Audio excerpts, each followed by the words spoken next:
এক ভদ্রলোকের 2 সন্তান ছিল। তো পাড়া প্রতিবেশী, বন্ধু বান্ধব, আত্মীয় স্বজনরা বলতো যে তোমার 2টি ছেলে 2 রকম, একটি পজিটিভ মাইন্ডের, একটি ভীষণ নেগেটিভ মাইন্ডের এবং অসন্তুষ্টিও থাকে। কিন্তু বাবা মায়ের কাছে 2 সন্তানই সমান, তারা কিন্তু বিশ্বাস করতো না। তো তার বাবা একদিন চিন্তা ভাবনা করলো যে কিভাবে আমি তাদেরকে বিচার করবো। তোর এক মনোবিজ্ঞানকে ডাকলো। সে বললো এক কাজ করুন, এমন একটা দিন সিলেক্ট করুন যে একদিনে দুজনকে আলাদা আলাদা গিফট করতে পারবে, তাহলে বুঝতে পারবেন যে দুজনের মানসিকতা কেমন।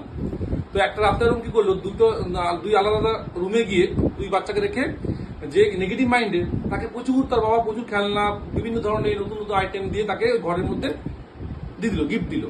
আর যে পজিটিভ মাইন্ডে তাকেও কিন্তু একটা গিফট দিল, সে দিল একটা রং পেন্সিল তার রুমে রেখে দিল।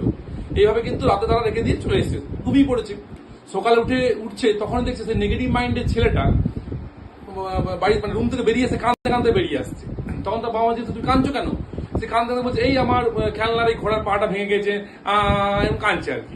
আমার এই রিমোটের ইয়েটা নষ্ট হয়ে গেছে, আমার এই খেলনার এই জায়গাটা এটা খারাপ হয়ে গেছে, এরকম করে সে কিন্তু কাঁদছে। তখন বাবা বুঝলো যে একে এতই দিচ্ছি তবু এর মধ্যে সন্তুষ্টিকরণটা নেই।